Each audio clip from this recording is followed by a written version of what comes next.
So I was very much moved and impressed by the amount of work that Morgan put into the new member classes. Yesterday was the first of 2 classes. And when I looked at the people that were there and I listened to their story, it reminded me of the fact that you can never take for granted that we're all old home folk in here. That every single week there are new people that are flooding into our physical building who are listening to the podcast that have no exposure whatsoever to New Thought or who is this guy Ernest Holmes. And so it behooves us to remember that and to always go back and to sort of lay the groundwork repeatedly and for those who continue to join us.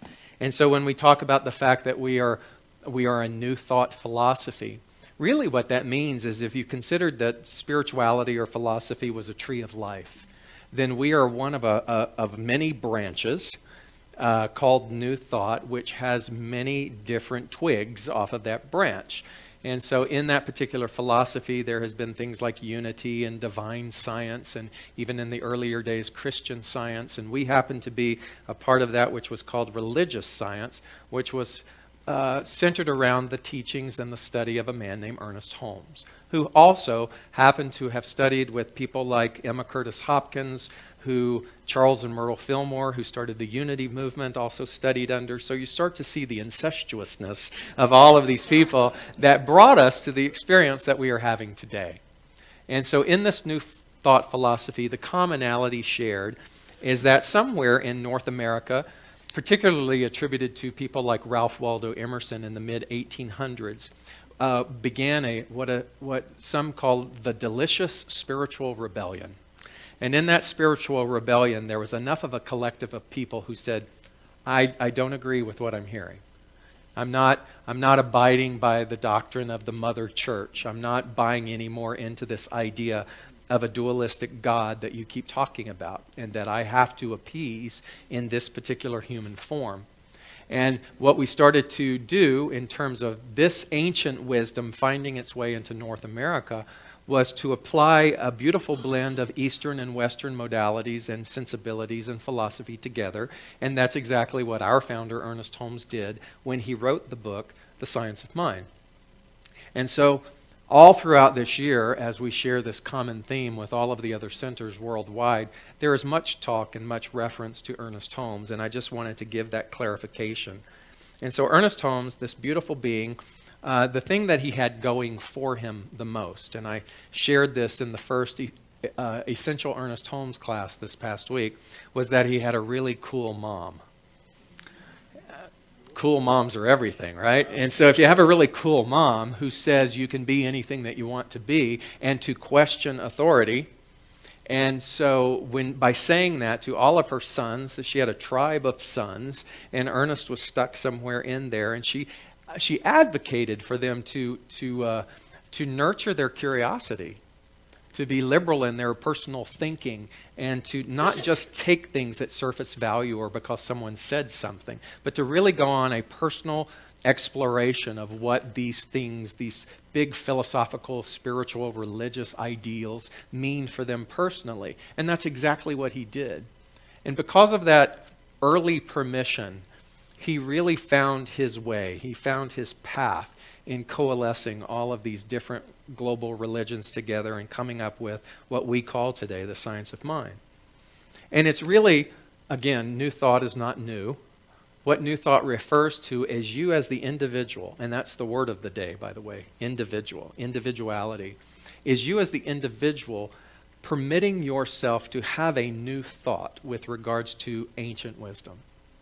The ancient wisdom that has stood the test of time, that has told us and reminded us that it is done unto us as we believe. And so personal belief is everything. It is the magnetization of all that takes place within us in our physical world. And so if you don't like what's going on, Ernest Holmes said, change your thinking and you change your life. And in The Science of Mind, one of the things he wrote was that success and prosperity are attributes belonging to all people, but not necessarily used by all people. Think about that. Success and prosperity are attributes belonging to all people but not necessarily used by all people. So what is an attribute? An attribute is something that is an inherent part of us. It is something that is natural as hands and feet, as breath in our lungs. It is an integral part of who and what we are, an attribute. And he's saying, what he's indicating is that this thing called success and prosperity are not physical attributes, but they are spiritual attributes. And in fact, that's the word that he used. Success and prosperity are spiritual attributes belonging to all people, but not necessarily used by all people. So what that indicates is, in this particular human incarnation, we have an opportunity. And that opportunity is to reawaken, to come alive, to become more self-aware, to allow ourselves to be lifted from the conformity and the effect of everything else around us, and to remember, to realign ourselves with a particular seminal truth. And that is, as Greta so beautifully said in her prayer, the one power. That one power cannot be extinguished. It can't be eliminated. It is self-existent. And from that one power comes all life. And when you and I become curious enough, just like Ernest Holmes and as his mother encouraged him to be, when you become invested enough in your own personal evolution, then you have to take upon the responsibility of all of the old story and all of the old projection that you have placed out there and onto other people. You have to own that. And you have to begin to see that your discomfort and your pain and your wounding is not caused by some external force, but has simply been allowed by the internal unconsciousness and the belief system within us as the individual. And so if you have an issue with God, if you have an issue with Jesus, if you have an issue with any of these things, it has nothing to do with that. It has everything to do with an internal religious wounding that you have brought with you into present day. And so if the nun hit you and you're pissed off about that, you're still carrying that nun with you. Sister Mary Margaret is just right there on your shoulder, right? If you were taught condemnation or if you were taught separation, it has nothing to do with those words. It's just a word. Do you get it? It's just a word. It's your relationship to that word, and it's you taking responsibility for your own wounding about that word, which is the invitational thing for you to move into that energy of a spiritual attribute. And so that's the beautiful part. It's also the thing that makes people uncomfortable, because when you start talking about personal responsibility, and personal responsibility calls you on the cell phone, then you see that you have to answer it. You either answer it or you turn it off. And many of us, I'm operating on little sleep and I'm still clever. And many of us don't answer it. Personal responsibility is a beautiful, empowering thing. One of the greatest, the greatest liberating acts of freedom is when you go, oh, okay, this is done unto me as I have believed, not because of what somebody else did to me. And so success and prosperity, these things, they're attributes, and yet many of us are either completely unaware that they are there, or we are denying and resisting them because we are still too committed to the story. The story and the drama of the story is just so beautiful and rich that in order for us to give it up, we would have an identity crisis. And I'm welcoming you to have an identity crisis this year, to lose the identity that is marginalized and take upon the mantle of your true spiritual attribute and to say yes to that. So when you start to look at the fact that you are a walking, breathing instrument or a vessel of infinite potentiality, and I don't care how many times you hear that, when you hear it, I want you to find a place within you that is awestruck. I don't want you to hear every single time I say that you are a vessel of infinite potentiality for it to go in one ear and out the other, or over your head, or go ha ha ha. I want you to become awestruck at the fact that life happened through you, and that you are in this space-time continuum not by happenstance, but by deliberate co-creation. And that you have an opportunity, a vested, a daily opportunity to say yes to the magnificence of that. And so I don't know about you, but I want to throw myself into the presence of people who live in that level of awareness. There's something so incredibly infectious about being with people who get the fact that within them is that infinite potentiality that is not dependent upon the world's permission. I flew Wednesday to San Diego, and I spent all day Thursday with my teacher, my first teacher. When your teacher calls and says, I want to see you, you get on a plane and you fly to San Diego and you see your teacher. And it's hard to believe. I think that people don't realize, because they've sort of time capsuled her, but people don't realize that Louise Hay is 90 years old, or will be 90 this year. And so with the things in our human form that happen when we are 90, she's experiencing some things, and so she wanted to spend some time.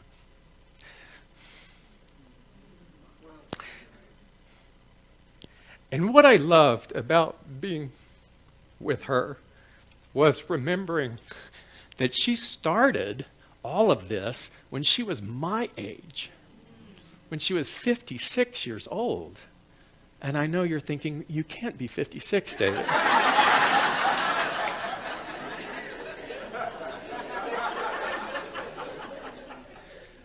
But when you think about that, when you think about the fact that she was a woman, that she was in her late 50s, and that she embarked upon something that just catapulted into a global expression of energy and transformation for people. And I sat and I just kept thinking about that all day Thursday while I was with her, and thinking, how many of us think, oh, we're done? How many of us give up so easily? And I looked at her and I thought, I am so grateful for this moment. I'm so grateful for this prototype. I am so grateful for this opportunity to be in the energy of someone who understood the spiritual attribute of success and prosperity, the spiritual attribute of wholeness, the spiritual attribute of love, and the fact that personal creativity matters and means something. And I look at all of us, and I look at my day-to-day interactions with people, and I say, where are we in our relationship to that? Today's title that was given to us, from the global movement was called Discover Your Voice. And what is it is indicative of is the exploration of this individuality. And I always change the word discover to uncover, because I love the word uncover better, because even on a subliminal level, it goes in subconsciously and it tells us that whatever that is, discovering your voice, it meant that your voice has always been there. So uncovering your voice, to me, simply means that you come back into alignment with your individuality. And the whole thing today is about you, the individual, being willing to express that which is the macrocosm. You, the microcosm, individually expressing that which is the macrocosm. And to remember that constantly, day in and day out, that you are not separate from, but you are a part of all of that. And your individuality, your uncovering your voice or your brand or your unique individualization is entirely dependent upon your internal permission. No one has the power to tell you that you cannot be in your power.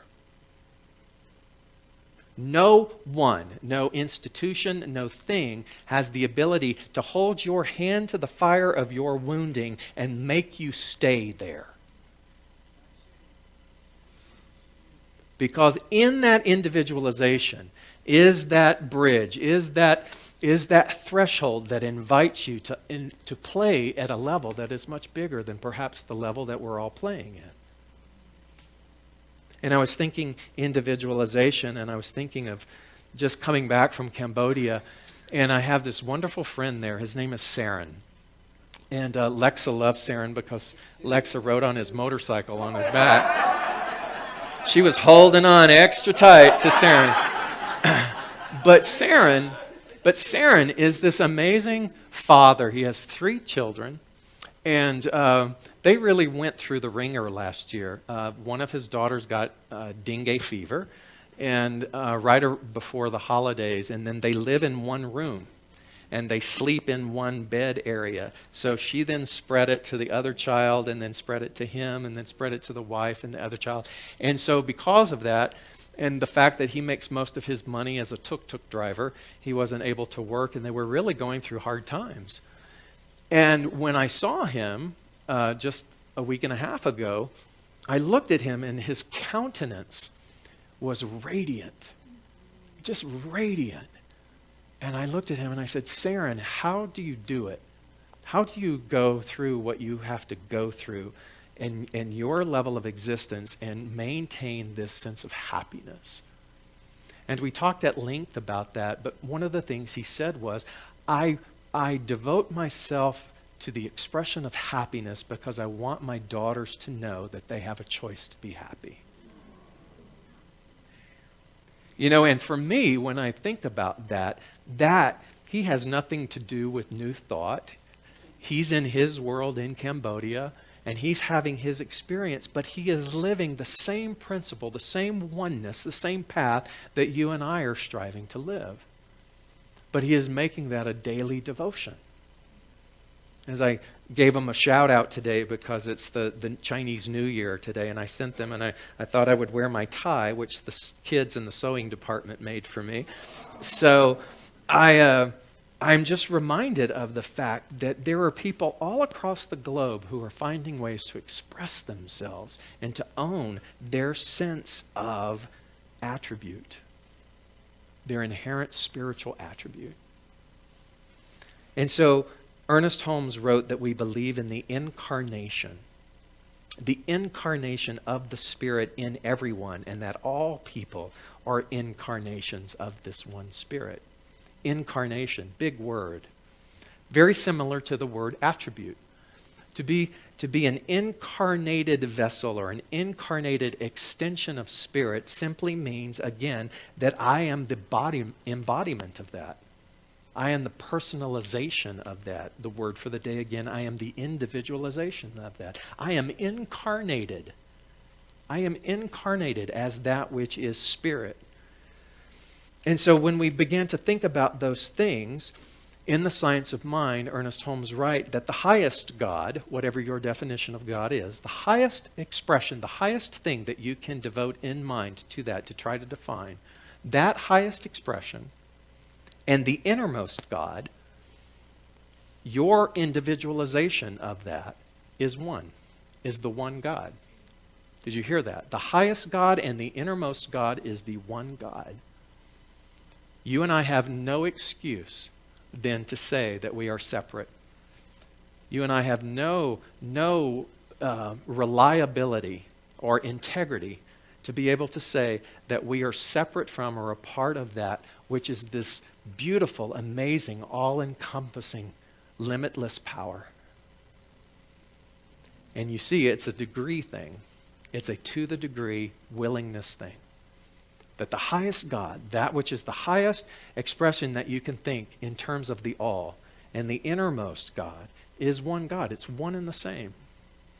The thing that we begin to remember about that is that we are the individualization of that. And so for now, let's call God mind. So mind, creative mind, is individualized, but it is never individual. meaning that this mind which is universal will never be anything less than universal. But boy, oh boy, I get to take the universality of that and run with it in my individualization. That's why people like Saren, and that's why people like Louise, and that's like all of these other magnificent beings that I meet every single day who touch my heart, is they're on their path of individualization, and they're not willing to take the world of effect and let themselves be bound.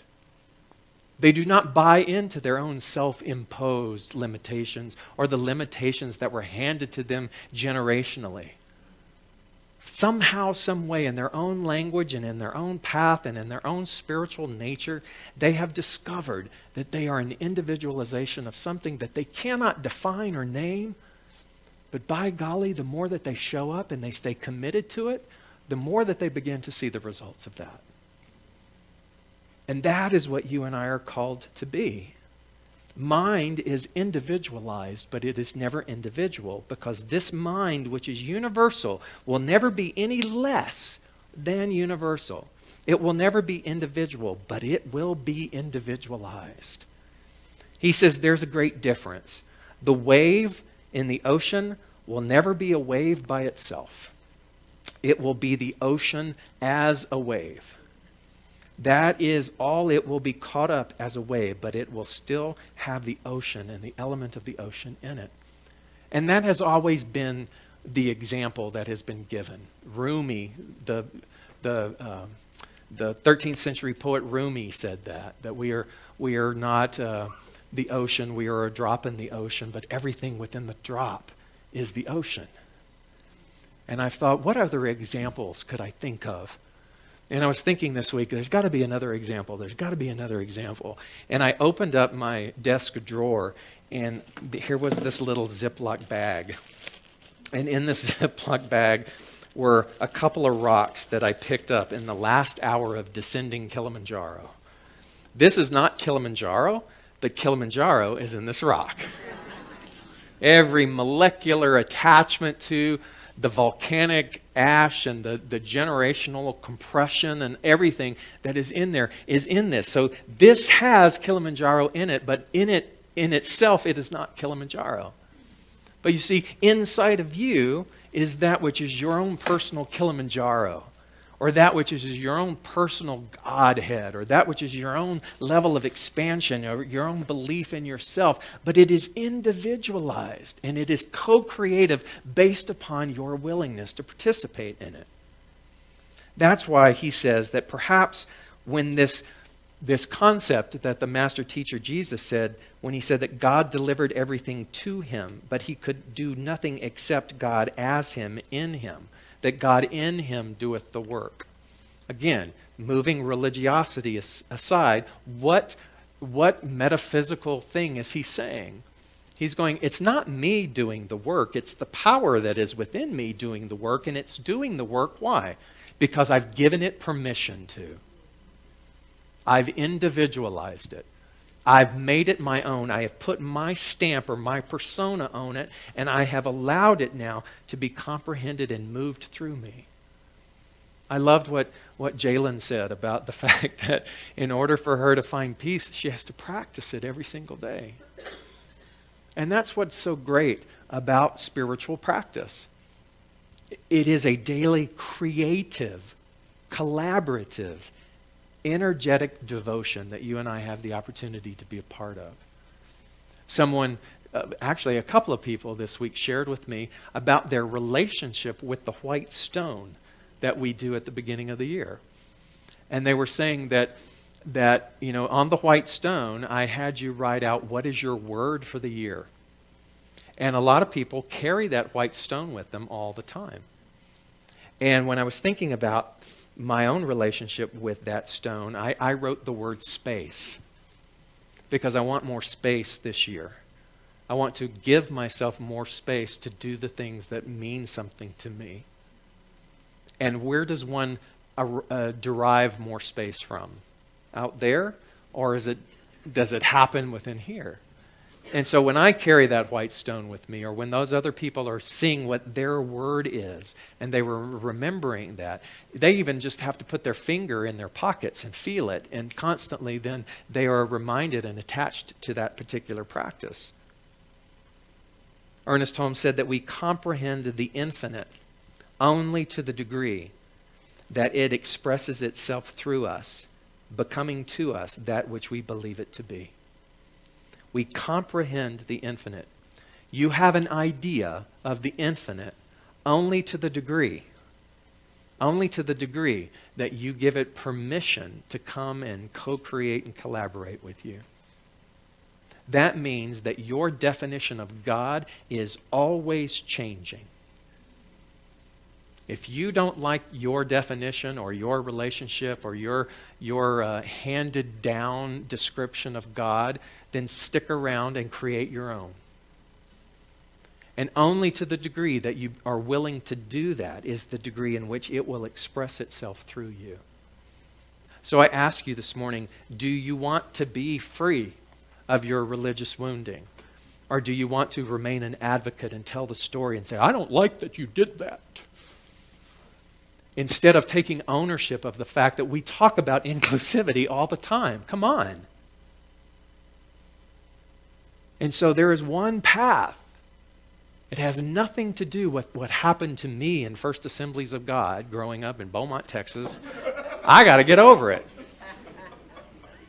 And instead, what I get to do is I get to look at that and I go, thank you. Thank you.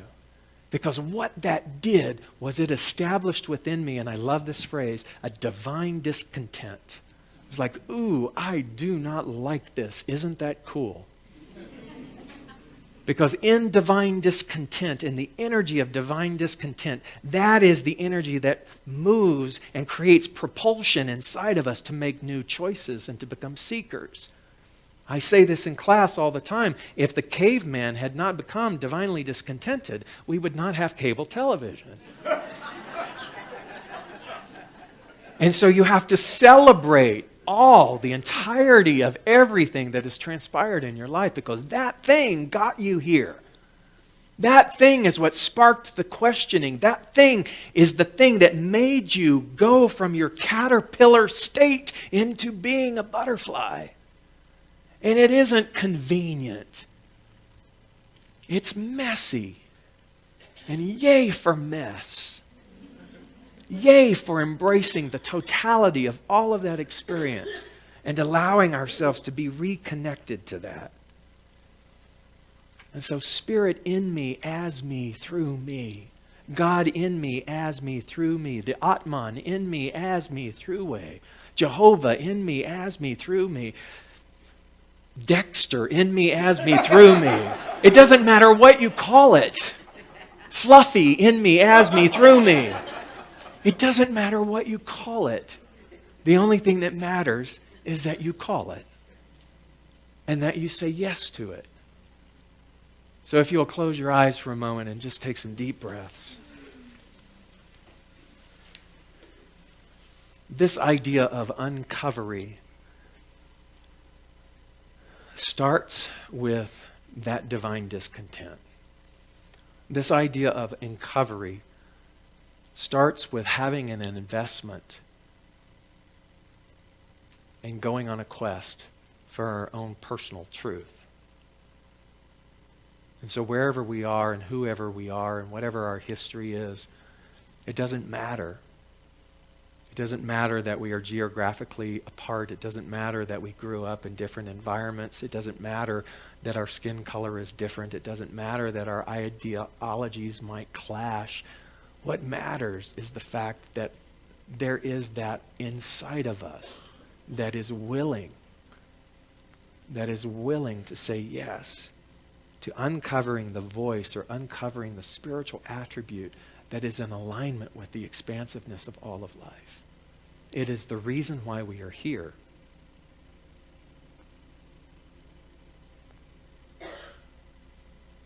And so I want you to consider that in this room are paths and stories and personalities and events and circumstances that all of us will never be able to comprehend.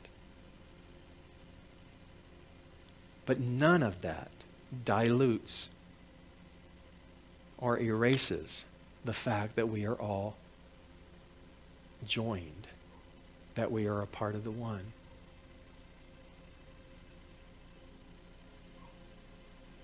And so as that beautiful, sweet baby gurgles, I'm so appreciative that it is in this room. Because the innocence of that is the innocence in you, regardless of your age. The innocence of that is the innocence of you, regardless of your resistance. The innocence of that is the innocence of you, regardless of how deeply committed you are to your wounding. I invite us all now to have an identity crisis and to allow ourselves to be stripped away of all of the fallacy. And like the phoenix rising from the ashes, we can begin to taste and see and touch and know and experience the greatness that is ours. And we cannot do that unless we are willing. And so in this divine moment of willingness, we simply say yes to that. It isn't about knowing how. It isn't about manipulating and coercing and making it come out a certain way. It's simply about saying yes. And today is that opportunity for us to uncover that primal, pure place within us that has never been violated. That voice celestial. That knowledge and that wisdom. And to own it. To be it. And as you breathe collectively in today, let us all be reminded of our potentiality. Let the energy that is vibrating or emanating in this room not be contained within this room, but be so entrenched within you that it affects your speech. It affects your thoughts. It affects your choices. And you start to create your own ripple effect out into the world. Allowing all of this. And if you are in alignment and willing to join with me, I ask that you breathe deeply. And you anchor these sentiments in this affirmation by simply saying, and so it is.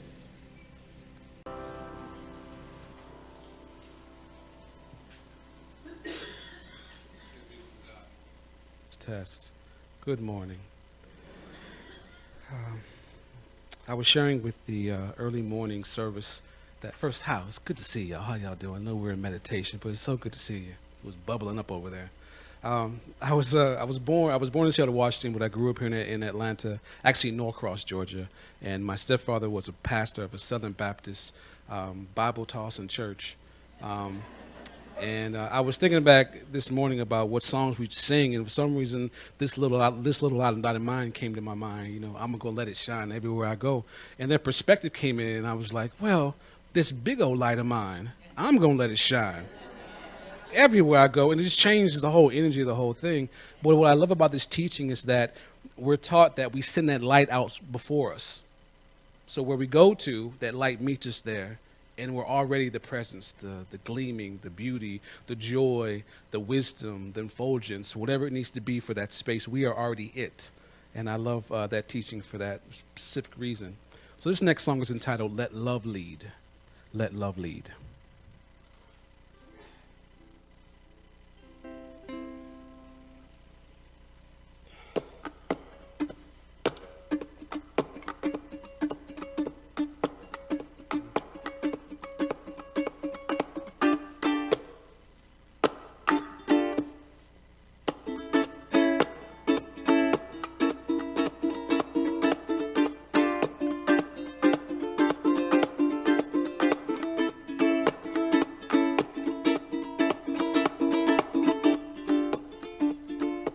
Something in my heart is telling me to come in, side and light the spark that starts a new beginning.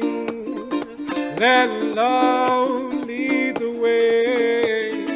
Hey, hey, hey. hey, hey, and everything you say. Whoa, whoa, whoa, whoa.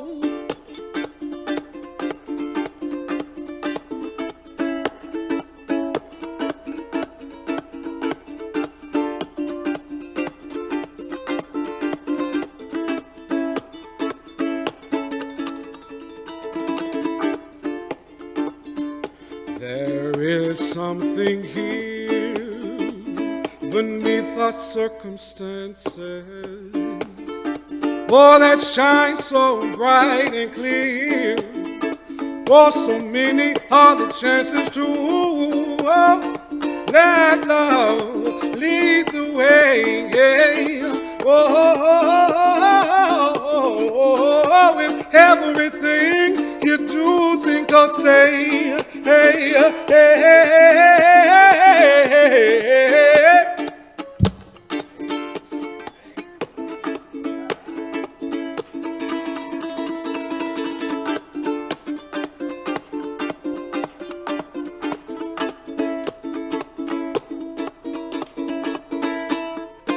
Let love lead the way. Oh, oh, oh, oh. And everything you do, think, or say. Hey, hey, hey, hey, hey. Let love lead the way. Whoa, in everything you do, think, or say. Hey, hey, whoa, let love lead the way. Oh, in everything you do, think, or say. Hey, hey, hey, hey.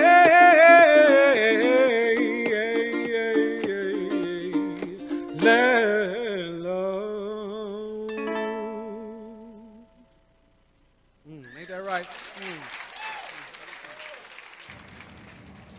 Hi, I'm David Ault, and I simply want to say thanks. Thanks for taking the time to watch our broadcast here at Spiritual Living Center of Atlanta. We have a vision, and that vision is to reawaken all to their spiritual magnificence. And one of the ways that we are able to do that is through this very medium of broadcasting.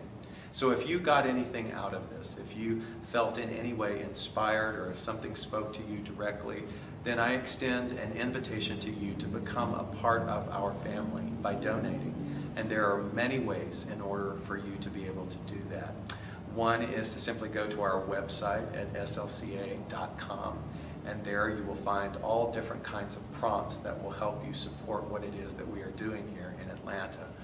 One way is to become a pledger. That means that you decide on a monthly basis that you are going to help us with this vision. Another way is to donate through our management system called Fellowship One, another through PayPal, and another even easier way is on your cell phone. You can do what's called text to tithe, and that number is 404-796-7030. Again, thank you so much for your support, and I invite you to come back weekly to see what it is that we're up to. Blessings.